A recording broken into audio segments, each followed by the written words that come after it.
4 security guards in black suits entered the small coffee shop at 7 a.m., hands positioned like they were ready to draw weapons. The lead man scanned the cafe and pointed directly at Ren. "Are you the waitress who works here?" The entire cafe fell silent. Ren gripped her coffee pot, hands shaking, unable to comprehend why an ordinary person like her had been pulled into a war with a billionaire family. 24 hours ago, she was just a struggling waitress, sending money to her sick mother. Then, an 84-year-old regular customer left an envelope that changed everything. What happens when ordinary people refuse to stay silent? This is the story of one woman's fight against power, money, and corruption. Subscribe for more stories about everyday heroes standing up for justice. The fluorescent light above table 7 flickered like a dying heartbeat, casting intermittent shadows across the worn Formica surface where Ren Calloway wiped down the same sticky spot for the 3rd time that morning. The Sunrise Corner Cafe smelled of burnt coffee and industrial floor cleaner, a combination that had long since stopped bothering her, but still made new customers wrinkle their noses when they walked through the glass door with its cracked vinyl lettering. As the morning wore on, that flickering light seemed to mock the instability of everything in her life, each sputter a reminder of how precarious her existence had become. At 28, Ren possessed the kind of understated competence that came from necessity rather than ambition. Her brown hair was pulled back in a practical ponytail, and her uniform polo shirt bore the faded logo of the cafe, along with a small coffee stain near the collar that no amount of bleach could entirely erase. 3 years ago, she had worn tailored suits and carried a leather briefcase through the marble lobbies of Morrison & Associates, one of Portland's most prestigious corporate law firms. She specialized in pharmaceutical regulations and FDA compliance, spending her days reviewing clinical trial data and drafting legal briefs that could make or break billion-dollar drug approvals. That life had ended abruptly when she discovered that her firm was helping Big Pharma conceal fatal side effects of a new arthritis medication. The medical journal that published her evidence had called it one of the most significant pharmaceutical cover-ups of the decade. The Oregon State Bar had eventually vindicated her actions, but not before the legal establishment had closed ranks against her. Within 6 months, she was blacklisted from every major firm in the Pacific Northwest, her reputation poisoned by whispered accusations of instability and poor judgment in the tight-knit legal community where no firm wanted to risk losing pharmaceutical clients by hiring her. Now she lived in a 400-square-foot studio apartment with a radiator that clanged all night. Every month she sent $800 to Cleveland to help cover her mother's care in the assisted living facility, leaving her with barely enough to survive on coffee shop wages and late-night freelance legal document review work under a pseudonym. Every morning at 6:30, Cornelius Westbrook would push through the cafe door and shuffle to the corner table by the window. He was 84 years old, with thinning white hair and clothes that suggested someone living on a fixed income. His wool sweater had been darned at both elbows. Perhaps he had fallen on hard times after retirement. Or maybe he was one of those people who had learned to live simply after spending decades accumulating wealth that had brought him little happiness. His hands shook with what Ren assumed was Parkinson's disease, making it difficult for him to manage the coffee cup without spilling. "Good morning, Mr. Westbrook," she would say each day. "How are you feeling today?"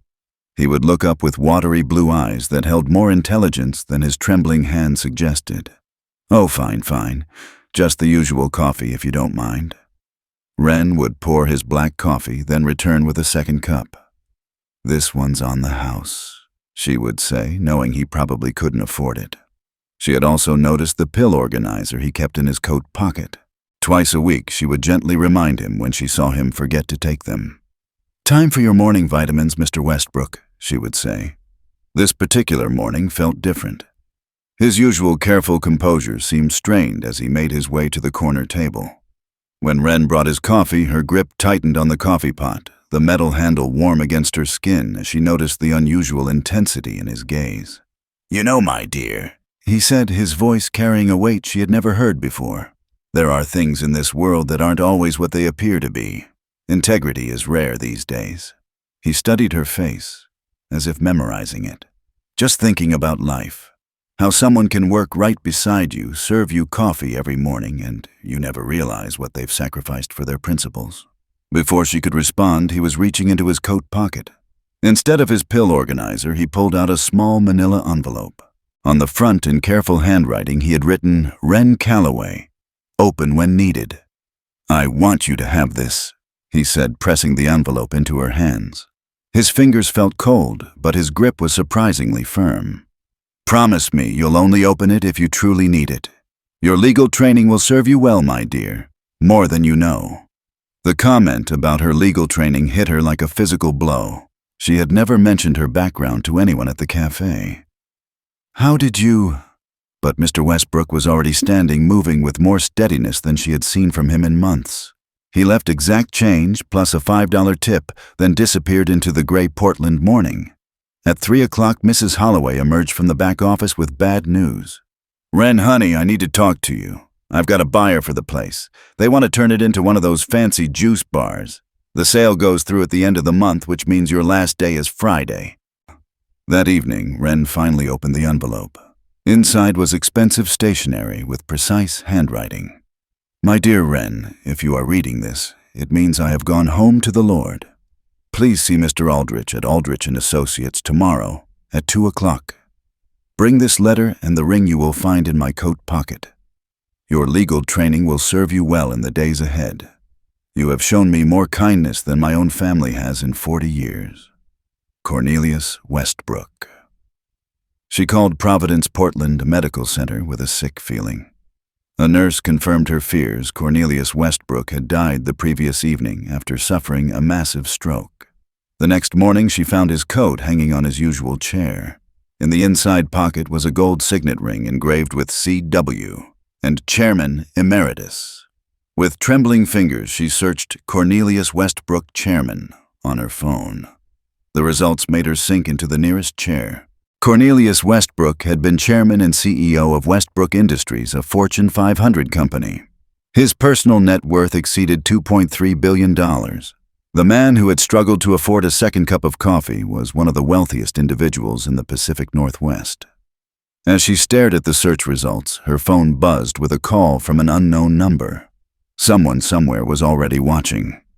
Ren stared at her phone screen, her thumb hovering above the glass, unable to scroll further through the search results. Forbes articles, business journals, obituaries from major newspapers, all confirming that the frail old man who had counted out exact change for coffee every morning was worth more money than some small country's entire GDP. She set the phone down, her chest feeling hollow, as if gravity had shifted inside her, and everything familiar had been rearranged without warning. The unknown number called again. This time, she answered. "Miss Calloway." The voice was male professional, with the kind of measured tone that came from decades of delivering news that changed people's lives. "This is Robert Aldrich from Aldrich & Associates. I believe you have something that belongs to me, or rather, something Mr. Westbrook left for you to bring to our meeting." Ren's throat felt like sandpaper. "How did you get this number?" Mr. Westbrook was very thorough in his preparations, Miss Calloway. "He's been planning this conversation for quite some time. I understand this must be overwhelming, but I assure you everything will be explained when we meet. 2 o'clock this afternoon, as indicated in his letter. Please don't be late. There are certain legal procedures that must be completed within specific timeframes." The line went dead before she could ask any of the dozen questions racing through her mind.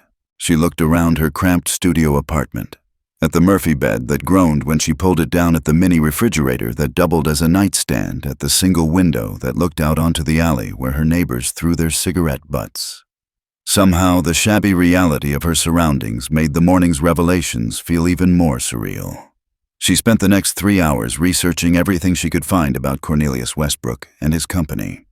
Westbrook Industries had started as a small manufacturing firm in 1958 and had grown into a conglomerate with interests spanning from aerospace components to medical devices. The company employed over 30,000 people across the Pacific Northwest and had annual revenues approaching $8 billion. What struck her most was how little information she could find about his personal life. There were mentions of a son, Tobias Westbrook, who served as chief operating officer, but no photographs of family gatherings or society page appearances. One article from 5 years ago mentioned that he had stepped back from day-to-day operations after what the company described as a period of reflection on corporate responsibility and personal legacy. At 1:30, Wren stood in front of her bedroom mirror, trying to decide what to wear to meet a lawyer who represented a billionaire's estate. She settled on a black blazer that was only slightly too big and a pair of slacks that she hoped didn't look as wrinkled as they felt. The gold signet ring felt heavy in her jacket pocket, its weight a constant reminder that she was carrying something worth more than everything she owned combined. Aldrich and Associates occupied the entire 8th floor of a glass tower in downtown Portland. The reception area was decorated in the understated luxury that signaled serious money. Leather furniture and floor-to-ceiling windows that offered commanding views of the Willamette River. The view felt like a different planet from her alley window that morning, a reminder of how vast the distance was between her world and the one she was about to enter. "Miss Calloway, I presume Mr. Aldrich is waiting for you. Right this way, please." Robert Aldrich's office was larger than Wren's entire apartment. The man who rose from behind an antique mahogany desk was exactly what she had expected from his voice. Early 60s, impeccably dressed with the kind of bearing that suggested he had been managing other people's secrets for most of his adult life. His handshake was firm but brief, and his gray eyes studied her with an intensity that made her feel like she was being evaluated for some test she didn't understand. "Please sit down, Miss Calloway. I imagine you have questions." He gestured to one of 2 leather chairs positioned in front of his desk. "Before we begin, I need to verify your identity and confirm that you have the items Mr. Westbrook specified in his letter." Wren reached into her pocket and placed the ring on his desk. Aldrich picked it up, examining the engraving with a small magnifying glass. After a moment, he nodded and returned the ring to her. "That's authentic. Mr. Westbrook wore it every day for 30 years, though I suspect few people ever noticed it." He opened a file folder that had been waiting on his desk. "Now I need to ask you some questions about your relationship with Mr. Westbrook. How long have you known him?" "About 6 months. He came into the cafe every morning for coffee. I didn't even know his last name until yesterday." Wren's voice sounded strange to her own ears. "Mr. Aldrich, I need to understand what's happening here. What exactly did Mr. Westbrook want from me?" Aldrich leaned back in his chair, his expression softening slightly. "Miss Calloway, are you familiar with the concept of testamentary capacity? Given the unusual nature of Mr. Westbrook's final arrangements, I need to establish a clear record of his state of mind and his reasons for making certain decisions." "You're talking about his will." It wasn't a question. Wren felt something cold settling in her stomach. "He left me something." "He left you quite a lot of things, actually. But before we discuss the specifics, I need you to understand the context." Aldrich pulled a photograph from the file. It showed a much younger Cornelius Westbrook in a business suit, shaking hands with what appeared to be a government official. Mr. Westbrook spent 40 years building one of the most successful companies in the Pacific Northwest. He was brilliant-driven and absolutely ruthless when it came to business. Aldrich turned the photograph face down. He was also profoundly lonely. His wife died in 1992. His relationship with his son became increasingly strained as Tobias took on more responsibility in the company. About 18 months ago, Mr. Westbrook came to me with a very unusual request. He wanted to test something. "Test what?" "Human nature." Mr. Westbrook had become convinced that everyone in his life was motivated primarily by his wealth. He wanted to find out if anyone would show him genuine kindness without knowing who he was or what he was worth. Aldrich's voice took on a note of what might have been admiration. So he began what he called his experiment in anonymity. He would dress down, adopt the mannerisms of someone living on a fixed income and frequent places where wealthy people typically don't go. The pieces were beginning to fall into place. The cafe, he was testing me.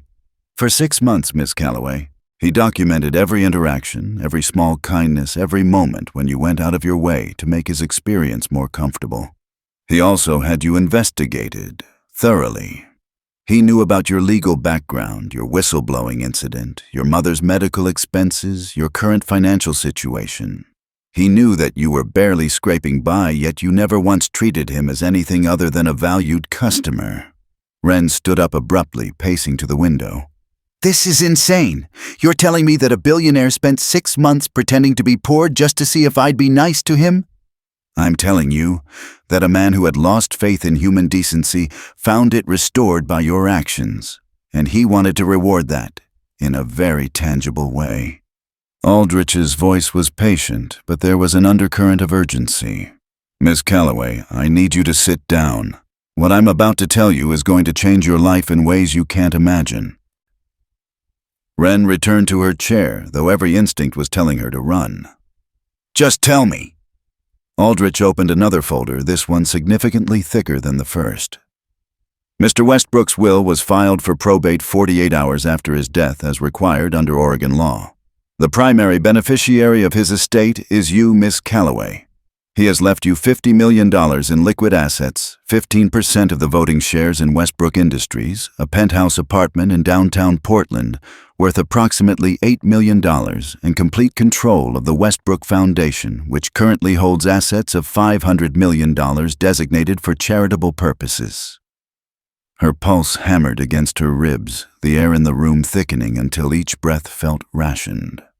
Aldrich noted that the figures had been verified by auditors last quarter, his tone clinical, almost detached. She tried to process the numbers, but they were too large to have any real meaning. "That's impossible. People don't just give away that kind of money to strangers." "Mr. Westbrook didn't consider you a stranger. In his words, you were the only person in 40 years who has treated me with genuine kindness without expecting anything in return. He believed that level of integrity deserved to be rewarded." Aldrich paused, studying her face. "There's something else, Miss Calloway. Something you need to understand before you decide whether to accept this inheritance. There's more. There's a complication, a significant one." Aldrich's expression grew grim. "Mr. Westbrook's son Tobias is contesting the will. His legal team is claiming a substantial portion of the estate under contested inheritance statutes. He's hired Hartwell and Associates. They specialize in high-stakes probate litigation, and they're preparing to file suit claiming that his father lacked testamentary capacity when he signed the will." Ren felt the room spinning around her. "What does that mean?" "It means they're going to argue that you manipulated a vulnerable elderly man into changing his will in your favor. They'll claim elder abuse, undue influence, possibly even fraud. Tobias Westbrook has significant resources and a reputation for being absolutely vicious in legal battles." Aldrich leaned forward, his voice dropping to barely above a whisper. "Miss Calloway, if you accept this inheritance, you're going to war with one of the most powerful families in the Pacific Northwest. Are you prepared for that?" Before she could answer, Aldrich's desk phone rang. He glanced at the caller ID, and his face went pale.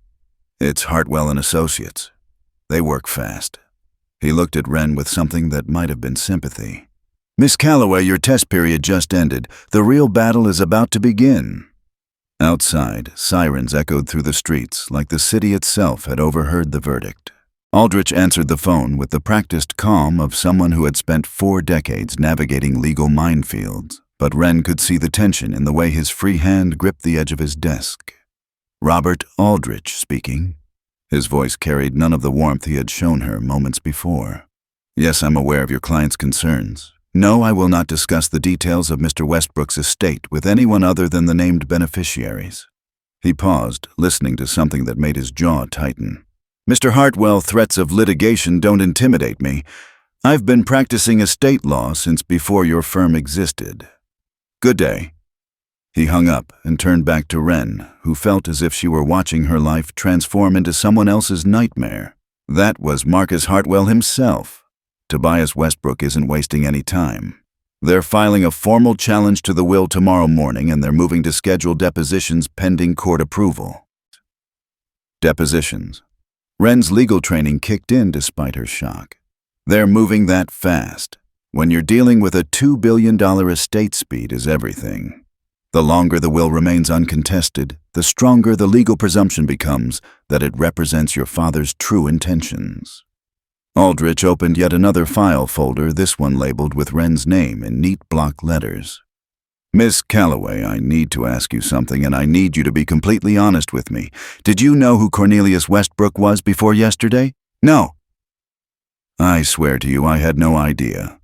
If I had known he was worth billions of dollars, I probably would have been too intimidated to even serve him coffee. The words tumbled out of her, carrying the desperate edge of someone who needed to be believed. Mr. Aldrich, I don't understand any of this. Yesterday morning I was worried about paying my rent. Now you're telling me I'm worth more money than I can comprehend, and apparently someone wants to destroy me for it. Aldrich studied her face with the intensity of a man whose career depended on reading people accurately. After a long moment, he nodded. I believe you. More importantly, I have 6 months of documentation that will support your testimony. Mr. Westbrook was very thorough in recording his observations.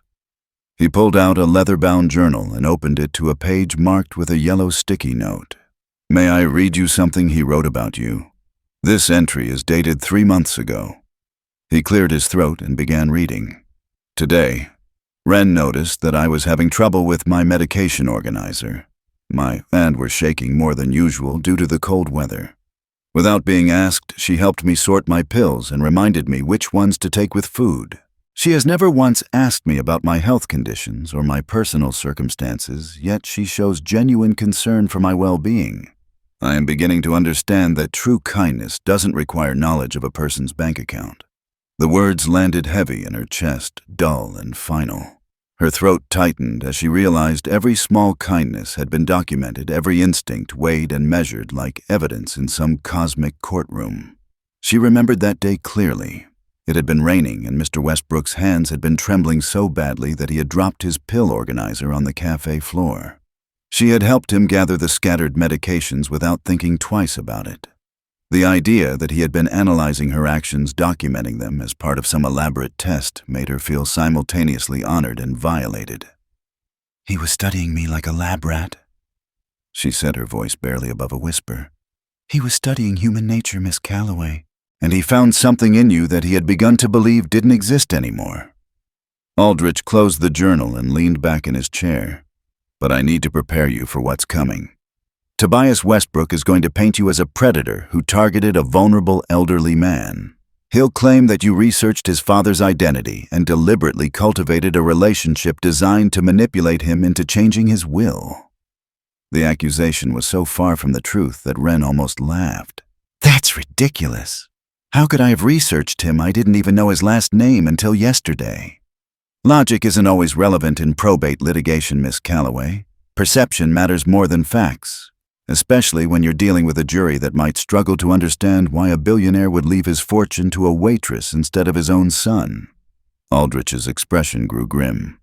Tobias Westbrook has unlimited resources and a reputation for being absolutely ruthless. The air thickened, the office suddenly smaller, as if the walls themselves were pressing in with the weight of what she was facing. What if I just give it back? What if I refuse the inheritance and let him have everything? Technically, you could disclaim it, Aldrich said, but the challenge wouldn't stop. Tobias would still pursue the case. Once a will has been filed for probate, the legal process has to run its course. And even if you could renounce your inheritance, Tobias wouldn't let it go. He'd still pursue you for legal fees, possibly even criminal charges. Gifts what gifts? Aldrich opened another file and pulled out a series of photographs. These were taken by a private investigator Tobias hired 3 weeks ago. The first photograph showed Wren at the cafe refilling Mr. Westbrook's coffee cup. The second showed her helping him with his medication. The third captured the moment when he had left the $5 tip on his last day. He had apparently hired investigators weeks before his father's death, monitoring anyone who came near him. Tobias is going to argue that his father was giving you money on a regular basis. The free coffee, the tip, possibly other things we don't know about yet. Wren stared at the photographs, feeling sick to her stomach. Someone had been watching her, documenting her interactions with Mr. Westbrook, building a case against her while she had been completely oblivious to the danger she was in. This is insane. You're talking about a cup of coffee and a $5 tip. When you're dealing with someone worth $2 billion, every interaction becomes suspect. Aldrich gathered the photographs and returned them to the file. Miss Calloway, I need you to understand something. If you choose to fight this, you're not just battling for money. You're fighting for your reputation, your freedom, and possibly your sanity. The silence in the office stretched between them. Wren could hear the distant hum of traffic 8 floors below, the muffled sound of phones ringing in adjacent offices, the whisper of the air conditioning system.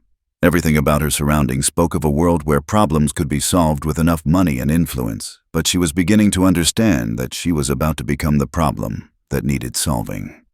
"What would you do?" she asked finally. Aldrich was quiet for a long moment. "Miss Calloway, I've been practicing law for 40 years. I've seen good people destroyed by the legal system, and I've seen terrible people escape consequences because they had better lawyers. What I would do is irrelevant. The question is, what do you believe is right?" Before Wren could answer, there was a sharp knock on the office door. Aldrich's secretary appeared, her face pale with genuine alarm. "Mr. Aldrich, I'm sorry to interrupt, but there are 2 men here who say they need to speak with Miss Calloway immediately. They're from Hartwell & Associates." Aldrich frowned. "That's against every professional norm, unless they're trying to rattle you." He stood up so quickly that his chair rolled backward and hit the window. "Tell them Miss Calloway is my client, and that all communication needs to go through me." "They said they're not here to serve papers, sir. They said they're here to make an offer." A quiet panic pulsed beneath Wren's ribs. "An offer? This is highly irregular. Opposing counsel doesn't typically show up at my office unannounced." He looked at Wren with what might have been sympathy. "You don't have to speak with them. In fact, I would strongly advise against it." But Wren was already standing. Her legal training told her that running from this confrontation would only delay the inevitable.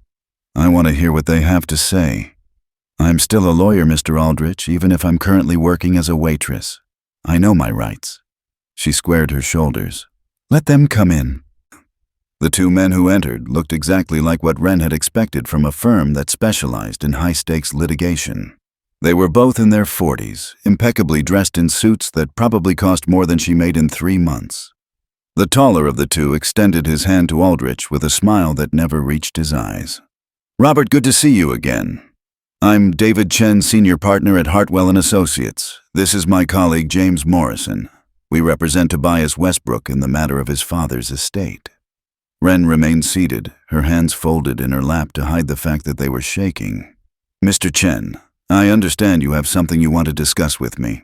Chen opened his briefcase and removed a single sheet of paper which he placed on Aldrich's desk.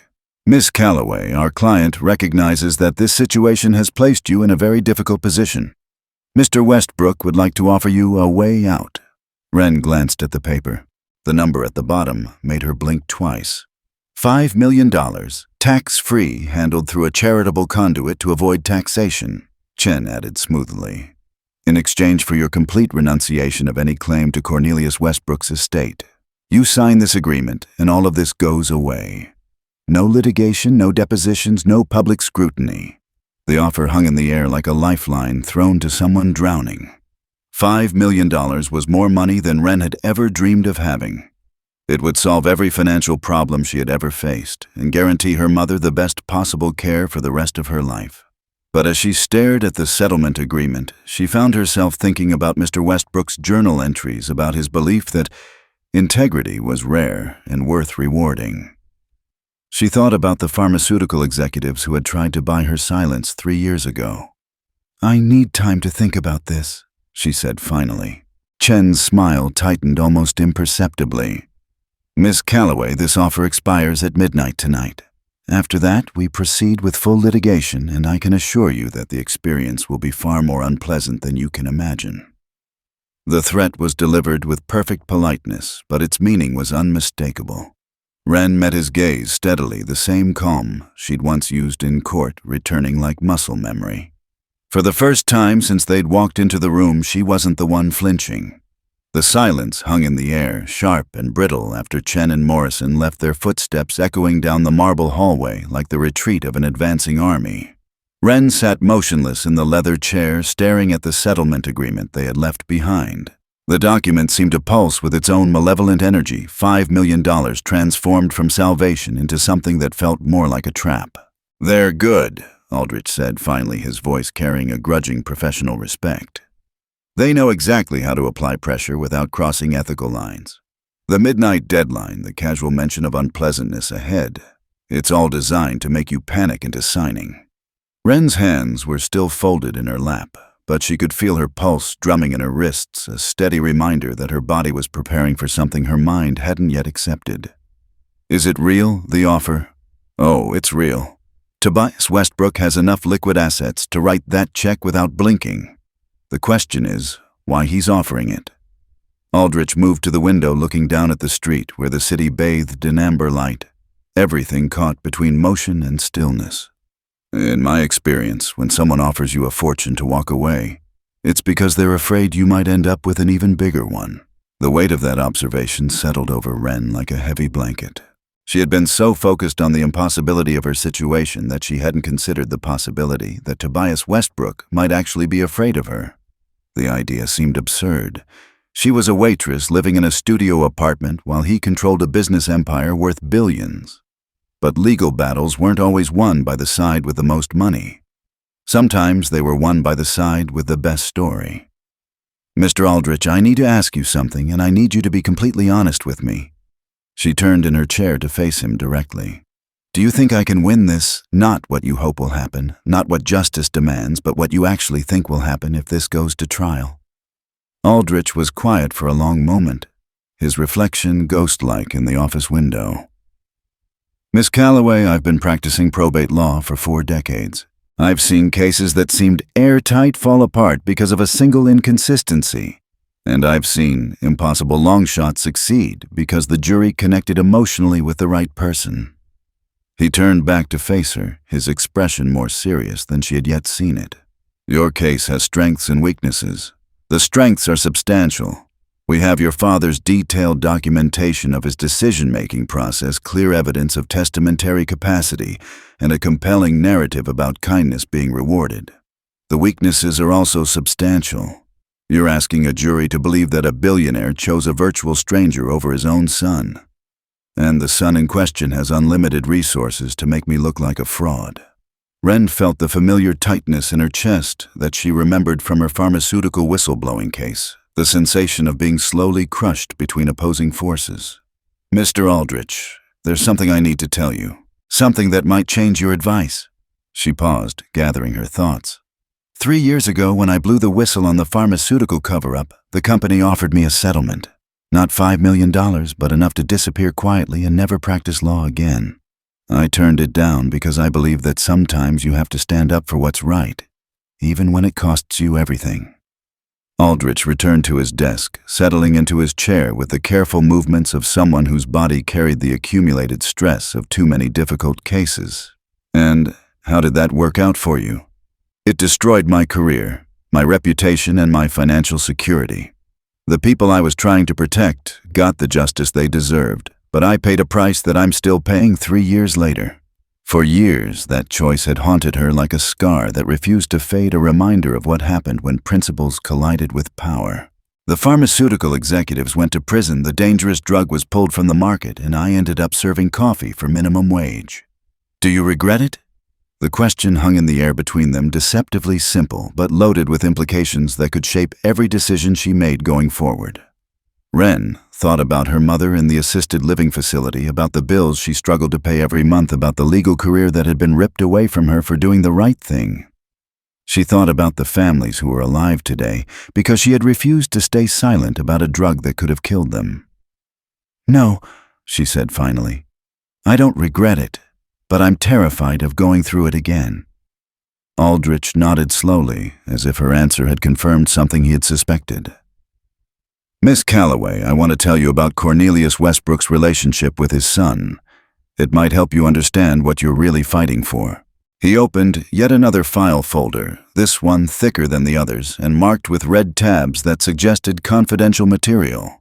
"Tobias Westbrook is 52 years old, divorced twice, no children. He's been chief operating officer of Westbrook Industries for 8 years. and by all accounts, he's competent at his job. He's also completely ruthless in his business dealings and has a reputation for viewing employees as disposable assets. Aldrich pulled out a memo dated 6 months earlier, written in Cornelius Westbrook's careful handwriting. This is from your father's private files. He was documenting his concerns about the direction of the company under Tobias's influence. May I read you a section? Wren nodded, though part of her wasn't sure she wanted to hear what came next. I watched Tobias fire Martha Henderson today. She's been with the company for 23 years, ever since her husband died, and she needed to support her 3 children alone. Her crime was questioning whether we really needed to eliminate the employee child care center to improve quarterly margins. Tobias didn't just fire her. He made sure she would never work in our industry again. When I confronted him about it, he told me that sentimentality was bad business. I realized then that I had failed as a father. I taught him to be successful, but I never taught him to be human. She could almost hear Tobias's voice, cold, transactional, reducing people to profit margins with the casual efficiency of someone who had never needed to worry about where his next meal was coming from. The words carried the weight of a father's disappointment and regret, but also something else, a determination to make amends before it was too late. There's more, Aldrich continued. 3 weeks before his death, your father came to me with a specific request. He wanted to know if there was a legal way to ensure that the Westbrook Foundation would continue to operate according to his original vision, regardless of who inherited his estate.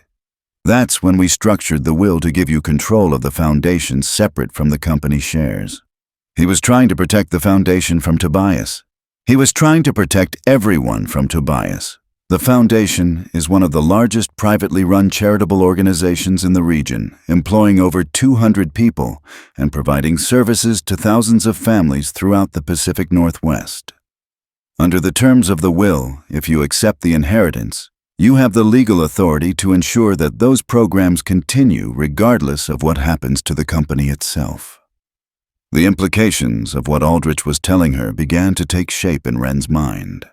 This wasn't just about money or even about honoring Cornelius Westbrook's wishes.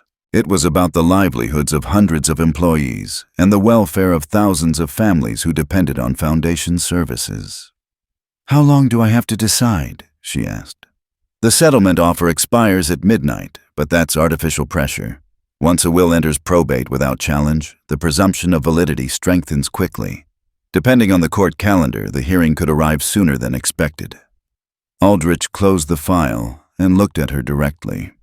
Miss Calloway, I can't make this decision for you, but I can tell you that your father chose you for a reason. Wren stood up and walked to the window, looking down at the street where ordinary people were heading home from ordinary jobs, unaware that a decision being made 8 floors above them might affect their lives in ways they would never understand. If I do this, she said, without turning around, if I reject the settlement and fight this case, what happens to my life? Will I be able to sleep at night? Will I be able to look at myself in the mirror? I don't know, Aldrich said honestly. But I can tell you what will happen if you don't do it. You'll spend the rest of your life wondering what would have happened if you had been brave enough to honor a good man's faith in you. It wasn't clarity she felt, it was momentum, the first step towards something she couldn't undo. Wren thought about Mr. Westbrook's journal entries, about his careful documentation of small acts of kindness, about his belief that integrity was rare and worth rewarding. She thought about Martha Henderson, fired after 23 years for questioning corporate priorities. She thought about the pharmaceutical executives who had tried to buy her silence, and about the families who were alive today because she had refused to be bought. The parallel was impossible to ignore. Once again, she was being offered money to walk away from a fight that was bigger than her own welfare. Mr. Aldrich, she said, turning back to face him, I need you to arrange a meeting with Tobias Westbrook. Not his lawyers, not his representatives, but him personally. I want to look him in the eye before I make my final decision. Aldrich raised an eyebrow. That's not advisable. During pending litigation, he could use anything you say against you. I'm not most people, Wren said, and for the first time since this nightmare began, she felt like herself again. If I'm going to war with this man, I want to understand exactly who I'm fighting. Outside, the last of the daylight bled from the skyline, and for the first time Wren didn't look away. The meeting with Tobias Westbrook was scheduled for 10 o'clock the following morning at the Westbrook Industries headquarters, a gleaming tower rising over downtown Portland like a monument to corporate ambition. Wren had spent the night in the secure apartment Aldrich had arranged, staring at the ceiling and trying to prepare herself for a confrontation that could determine the course of her entire life. She had rejected the $5 million settlement at 11:59 p.m., calling Chen's office and leaving a message that was brief and to the point. "Miss Calloway declines your client's offer. We'll see you in court." Now, standing in the marble lobby of Westbrook Industries, surrounded by abstract art worth more than most people's houses and the subtle hum of efficient corporate machinery, the reality of her choice settled like a slow current pulling her forward. The air carried the sterile chill of filtered perfection. Every reflection too clean, too symmetrical, and the constant flow of well-dressed employees who moved with the purposeful urgency of people whose time was worth more per minute than she used to make in a day. Aldrich stood beside her carrying a briefcase that contained copies of every document they might need to reference during the meeting. He had spent an hour that morning coaching her on what to say, and more importantly, what not to say. "Remember," he had warned, "this meeting is off the record, purely personal, not a deposition. Anything you tell him can and will be used against you in court. He's not your friend, and this isn't a negotiation. You're there to take his measure, nothing more." The elevator that carried them to the executive floor was so smooth and silent that Wren barely felt the ascent, but her ears popped as they rose through the building's upper reaches. When the doors opened, they were greeted by a reception area that looked more like the lobby of a five-star hotel than a corporate office. The receptionist, a woman who could have stepped out of a fashion magazine, directed them to a conference room with floor-to-ceiling windows that offered a panoramic view of the Columbia River and the snow-capped peaks of Mount Hood in the distance. Tobias Westbrook was already waiting for them, seated at the head of a conference table that could have accommodated 20 people but was set for only 4. He was younger than Wren had expected, probably in his early 50s, with the kind of ageless good looks that came from expensive grooming and a lifetime of financial security. His suit was perfectly tailored, his silver hair styled with mathematical precision, and his blue eyes carried the cold intelligence of someone who was accustomed to being the smartest person in any room he entered. "Miss Calloway," he said, rising to shake her hand with a grip that was firm without being aggressive. "I appreciate you taking the time to meet with me. I'm Tobias Westbrook." His voice carried the neutral authority of someone who was used to being obeyed without question, but there was something underneath it. A tension that suggested he was working harder to maintain his composure than he wanted to let on. "Mr. Westbrook," Wren replied, meeting his gaze steadily. She had decided during the sleepless night that she would not be intimidated by this man regardless of how much money he controlled or how many lawyers he employed. "I wanted to meet you in person before we proceed with the legal proceedings." Tobias gestured for them to sit, taking his place at the head of the table with the easy confidence of someone who owned everything within sight. "I have to admit I'm curious about your motivations, Miss Calloway. Most people in your position would have taken the settlement we offered and disappeared quietly. Instead, you've chosen to engage in a battle you can't possibly win against resources you can't possibly match." There was no obvious hostility in his words, but Wren could hear the underlying assumption that she was either delusional or stupid. "Perhaps I have different priorities than most people in my position. Such as—" Tobias leaned back in his chair, studying her with the detached interest of a scientist observing a particularly unusual specimen. "You're a former lawyer who lost her career due to poor judgment, currently working as a waitress and living in poverty. My father will offer you more money than you could spend in 10 lifetimes, but you're willing to risk losing it all for what? Principle." The insult landed cleanly, but she refused to flinch. The casual dismissal of her whistleblowing as poor judgment carried all the arrogance she had expected from him, but she kept her expression neutral. "Your father seemed to think my judgment was sound enough to entrust me with his legacy. My father was 84 years old and suffering from the early stages of dementia." Tobias said, his voice carrying the patient tone of someone explaining something obvious to a child. "He was vulnerable to manipulation by people who showed him superficial kindness while planning to exploit his condition for financial gain." Aldrich started to object, but Wren held up a hand to stop him. "Mr. Westbrook, Do you have any evidence that your father was suffering from dementia? I have testimony from multiple witnesses who observed concerning changes in his behavior during the months before his death. Memory lapses, confusion about basic business matters, uncharacteristic emotional outbursts. Tobias opened a folder and removed a thick stack of documents. I also have medical records indicating that he was prescribed medication for cognitive decline. A hollow drop opened in Wren's stomach, but Aldrich leaned forward with the intensity of a lawyer who had spotted a weakness in opposing counsel's argument. Mr. Westbrook, those medical records are protected by doctor-patient privilege. How did you obtain them? Tobias's smile was thin and cold. My father's medical care was managed through the company's executive health program. As his next of kin and the person holding his healthcare power of attorney, I have every right to access those records. Did you have that power of attorney while he was alive? Wren asked, though she suspected she already knew the answer. It became durable in his final weeks and remained in effect until his death standard estate management protocol, Tobias replied smoothly. Wren exchanged a glance with Aldrich, who made a note on his legal pad. The timing was suspicious. If Cornelius Westbrook had been suffering from dementia, why would he have signed a power of attorney that only became effective after his death? Mr. Westbrook, Wren said, deciding to change tactics. Tell me about Martha Henderson. The question caught him off guard, and for just a moment his careful composure slipped. I'm sorry. Martha Henderson, 23 years with the company, fired for questioning the elimination of the Employee Child Care Center. Your father wrote about it in his private notes. Tobias's expression hardened, the mask of polite professionalism falling away to reveal something much colder underneath. Miss Calloway, I'm not sure what fantasy you've constructed about my father's relationship with his employees, but Westbrook Industries is a business, not a charity. We have obligations to our shareholders. And Martha Henderson was no longer cost-effective.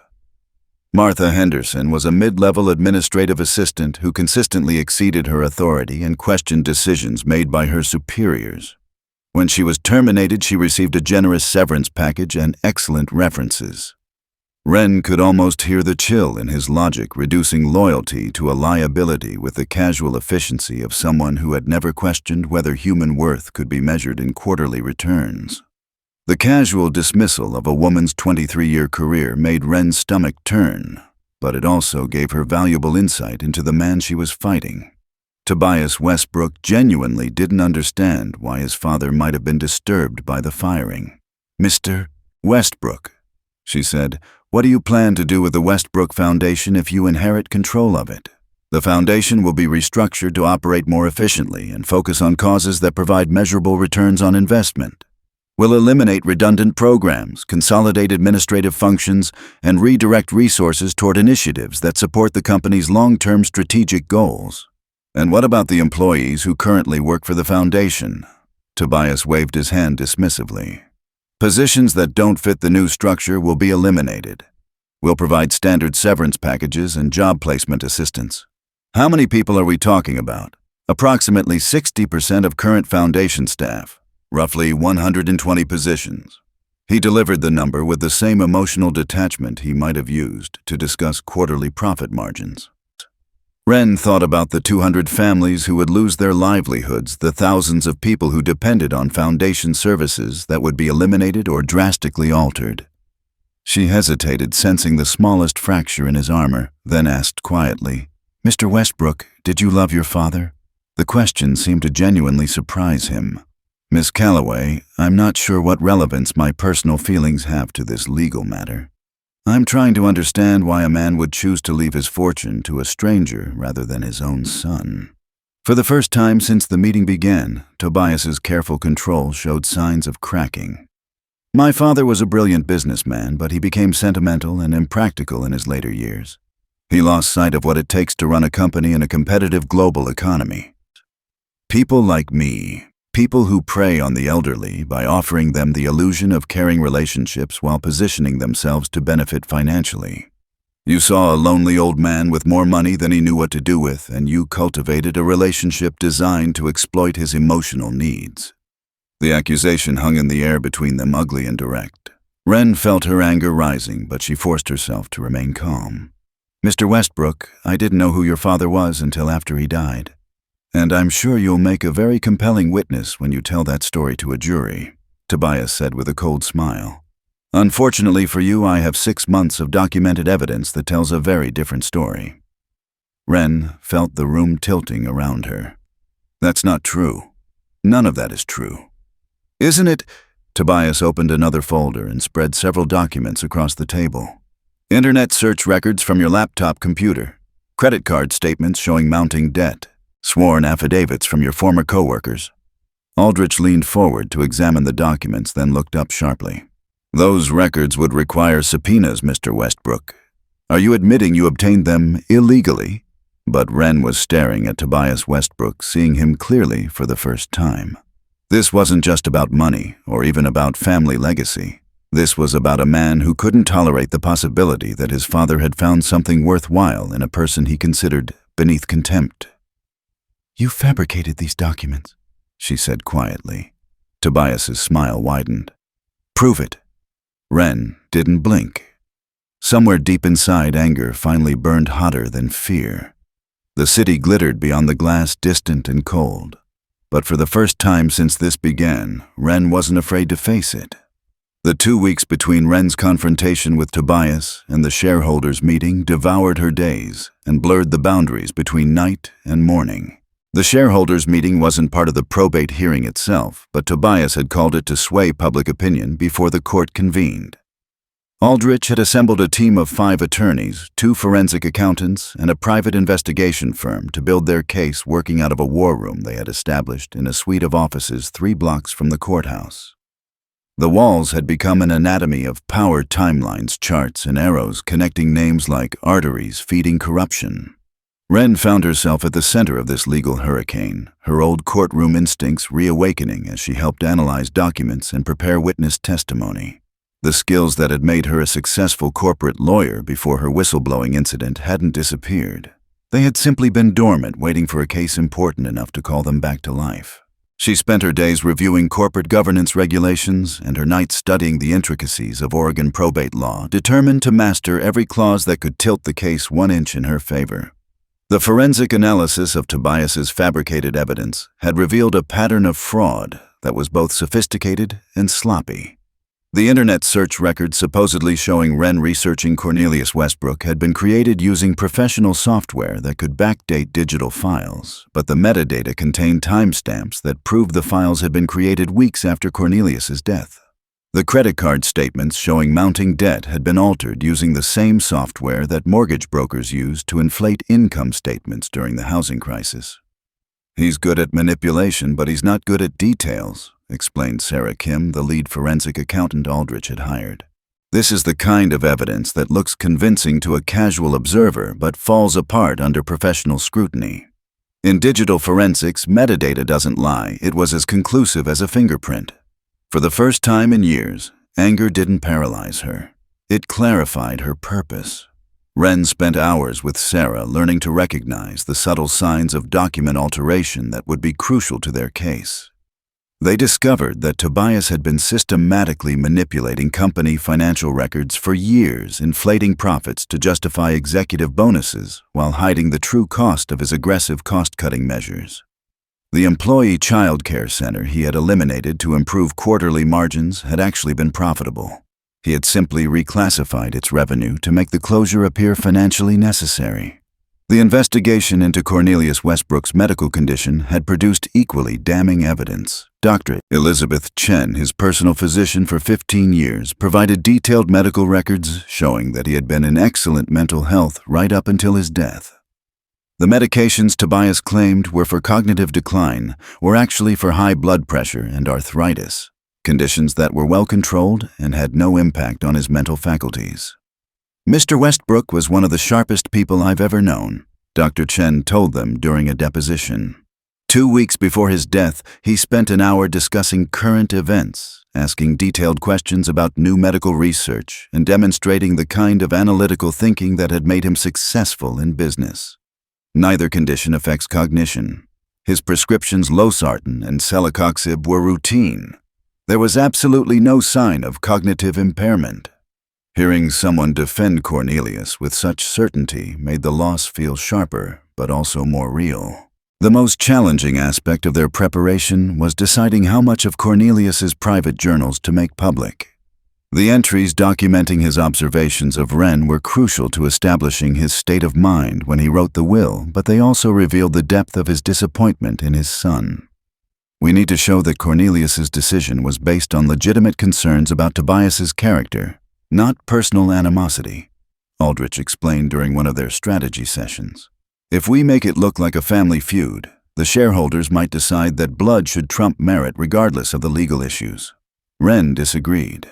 These people are business leaders. They understand that family relationships don't guarantee competence or integrity. If we show them exactly what kind of leader Tobias is, they'll understand why his father chose differently. They compromised by selecting journal entries that focused on specific business decisions rather than personal criticisms. The entry about Martha Henderson's firing was included because it demonstrated Tobias's callous treatment of employees. The entries about eliminating safety training and cutting maintenance budgets were included because they showed a pattern of prioritizing short-term profits over long-term sustainability.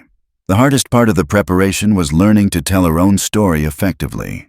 Wren had spent 3 years trying to forget the pharmaceutical whistleblowing incident, but now she had to relive it in detail to help the legal team understand how Tobias might attack her credibility.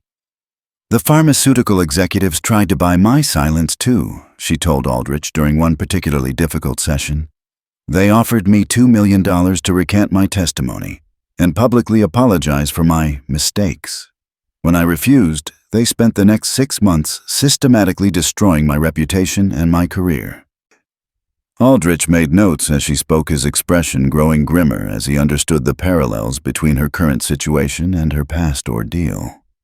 "Tobias is going to use that against you. He'll argue that you're a chronic troublemaker who specializes in making false accusations against wealthy defendants." "Let him try," Wren replied. "The pharmaceutical executives went to prison. The dangerous drug was pulled from the market. Families are alive today because I refuse to be bought. If that makes me a troublemaker, I'm proud of it." As the shareholders' meeting approached, voices overlapped, charts filled the walls, and printers spat out exhibits like ammunition for an invisible war. Wren found herself thinking more about the broader implications of the case. This wasn't just about her inheritance or even about honoring Cornelius Westbrook's wishes. It was about whether corporate power could be used to silence anyone who challenged the status quo, whether money could buy any version of truth that served the wealthy, whether the same 200 employees now depending on her victory would have jobs next month. The night before the meeting, she stood in the penthouse apartment that might soon be taken away from her, looking out at the Portland skyline and thinking about all the people whose lives would be affected by the next day's outcome. She wondered if Cornelius had ever stood in this same window wondering who would carry the fight after him. If Tobias won, the foundation would be gutted and its employees fired. If she won, she would have the resources to fight those battles on a scale she had never imagined possible. Her phone rang with a call from Aldrich. "The media response has been incredible," he reported. "We've got requests for interviews from the Wall Street Journal and CNN. The business press is calling it the most important probate case in decades." Publicity wasn't what she wanted, but maybe sunlight was its own kind of justice. After hanging up, Wren returned to the window and thought about Cornelius Westbrook's last words to her. "Your legal training will serve you well, my dear." He had understood that this inheritance would require her to fight for it, using every skill she had developed as a lawyer and every lesson she had learned as a whistleblower. Tomorrow, she would walk into that courthouse not as a victim seeking justice, but as an advocate fighting for everyone who had ever been told they didn't matter. It wouldn't be fought with weapons, but it would test the same kind of courage. For the first time since this began, she wasn't defending her past, she was defining it. The Multnomah County Courthouse had the imposing dignity of a building designed to remind citizens that justice was serious business.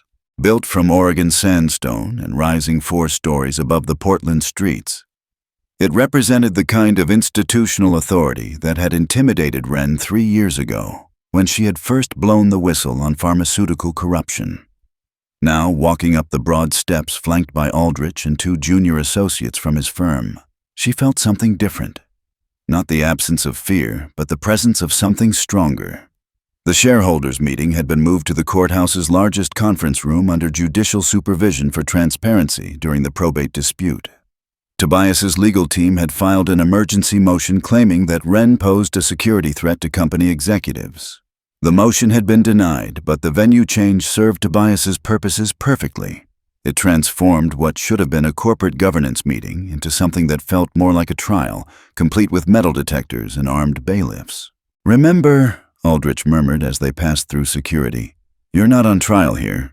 This is a shareholders meeting, and you control 15% of the voting stock through the trust transfer clause in your father's will. You have every right to be heard, and they can't change that no matter how many lawyers they bring." The conference room was packed beyond capacity.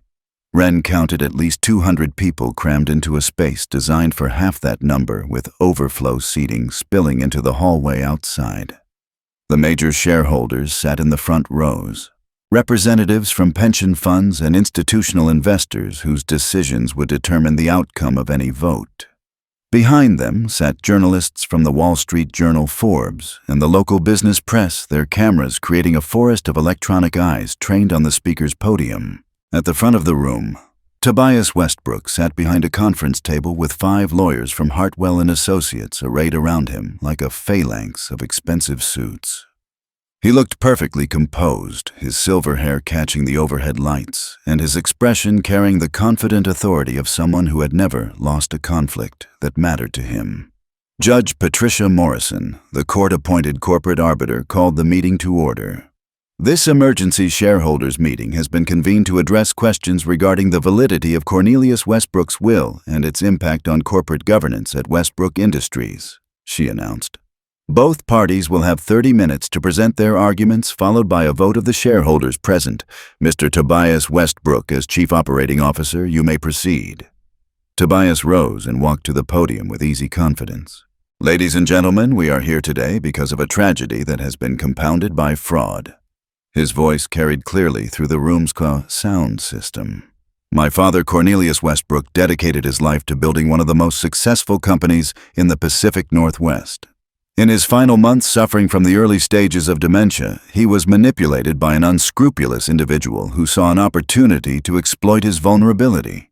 A murmur rippled through the crowd cameras, clicking rapidly as he gestured toward Wren with theatrical precision. "Miss Wren Calloway is a former lawyer who lost her license due to professional misconduct.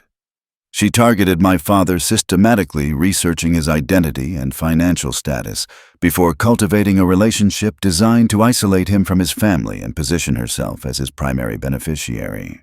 Wren felt the eyes of 200 people turn toward her, and she forced herself to sit perfectly still, despite the rage building in her chest. Tobias was lying with such casual confidence that she could almost admire the performance. "The evidence is overwhelming." Tobias continued, clicking to a PowerPoint slide that showed what appeared to be internet search records. "Miss Calloway researched my father's identity 6 weeks before his death. She accumulated significant personal debt in the months leading up to their meeting. She deliberately isolated him from family members who might have protected him from her influence." Each accusation landed with calculated precision, designed to poison the jury of shareholders against her before she could defend herself. Judge Morrison called for order as angry voices erupted, then turned to Wren. "Miss Calloway, you have 30 minutes to respond." A breath caught in the microphone, a silence sharp as voltage. Wren rose on legs that felt steadier than they had any right to, given that she was about to face the most important 30 minutes of her life. She had spent weeks preparing for this moment. But now that it was here, she felt the familiar calm that had always descended on her in courtrooms. "Your Honor, shareholders, members of the press," she began, her voice carrying clearly without amplification. "Mr. Westbrook has told you a story about manipulation and fraud. I'm going to tell you a different story, one about kindness, integrity, and a father's desperate attempt to protect the legacy he had spent a lifetime building." She clicked to her first slide, which showed a photograph of Cornelius Westbrook sitting in the Sunrise Corner Cafe. This picture was taken by Mr. Westbrook himself, using a hidden camera he wore to document his interactions with people he met during what he called his experiment in anonymity. For 6 months, he dressed as a poor man and frequented places where wealthy people don't typically go. He wanted to know if kindness could survive in a world that priced everything. The room had grown completely silent. Wren clicked to the next slide, which showed a page from Cornelius Westbrook's handwritten journal. This is from his private journal, authenticated by 3 handwriting experts. May I read to you what he wrote about the woman you've been told is a fraud? She paused, looking directly at Tobias. Today, Wren helped me organize my medication when my hands were shaking too badly to manage it myself. She has never asked me about my financial situation, my family, or my health problems. She simply sees an elderly man who needs assistance and provides it without expectation of reward. I am beginning to believe that true integrity still exists in this world. Wren clicked through several journal entries documenting her acts of kindness. Shareholders leaned forward as she presented her evidence. Mr. Westbrook accused me of targeting his father. Let me show you real research. She displayed a timeline. This shows every interaction between Tobias and his father in 6 months. 2 visits, 2 phone calls. 0 concern for his well-being. During this same period, Tobias was eliminating benefits and firing workers for profit. She clicked on corporate memos showing Cornelius's alarm at his son's methods. But here's the most damning evidence. Bank records appeared on screen. Tobias hired investigators to fabricate everything against me. The search records, financial documents, witness statements, all manufactured. The room erupted. Shareholders stood shouting. It took 15 minutes and 3 gavel strikes to restore order. This isn't about money. It's about what kind of society we want. Do we reward cruelty or honor the simple human decency Cornelius found so valuable? The choice is yours. The vote, when it finally came, was unanimous. Every shareholder present voted to uphold Cornelius Westbrook's will and to support a motion calling for Tobias's removal from all corporate positions pending a criminal investigation. 6 months later, Wren stood in the renovated Sunrise Corner Cafe, watching the morning rush of customers who came not just for coffee, but for the free legal clinic she had established in the back room. The cafe had been transformed from a struggling neighborhood business into a community resource center funded by the Westbrook Foundation and staffed by volunteer lawyers who provided legal services to anyone who needed them.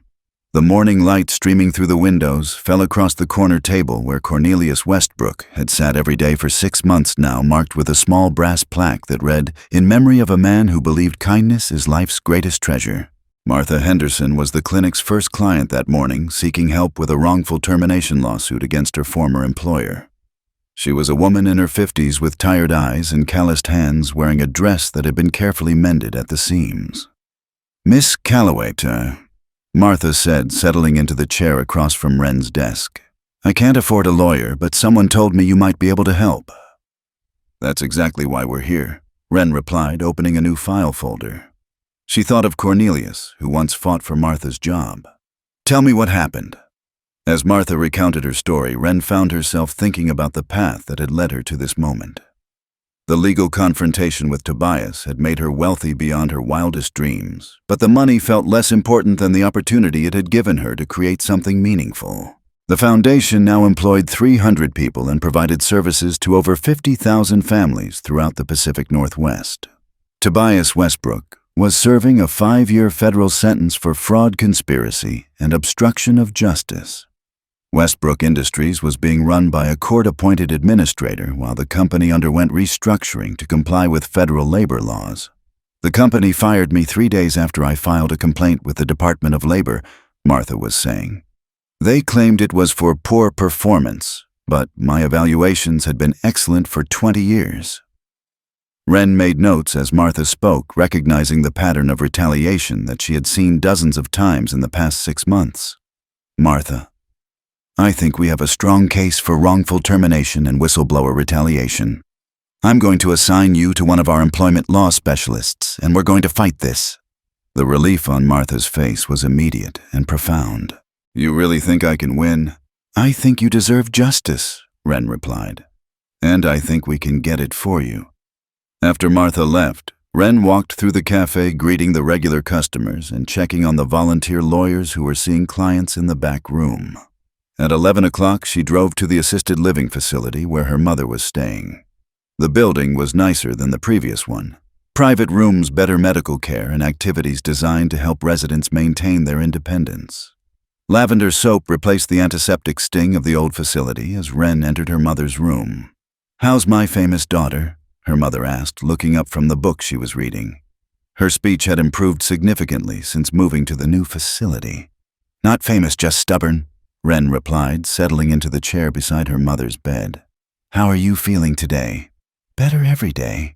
I've been thinking about volunteering at your legal clinic when I'm stronger. I spent 40 years as a social worker. I know how to help people navigate bureaucracy." The idea was perfect, and Wren felt tears prick at her eyes. "Mom, I would love that." As evening fell, Wren returned to her penthouse and walked onto the terrace. The lights of Portland stretched below like a constellation of human stories. Her phone buzzed with a text from Aldrich. "New case just came in, nursing home abuse. Families can't afford representation. Interested." Wren smiled and typed back, "Send me the file." She thought about Cornelius Westbrook's final journal entry. "I will die wealthy only if I can find someone who understands that money is just a tool for creating justice. I believe I have found that person." Looking out at the city lights, he had probably studied from this same vantage point, Wren whispered to the night air. "You were right, Mr. Westbrook. I won't let you down." He had tested humanity. She had proven it. The city hummed with life below her, full of people who needed someone to fight for them. And for the first time in her adult life, Wren had the resources to defend justice as hard and as long as integrity required.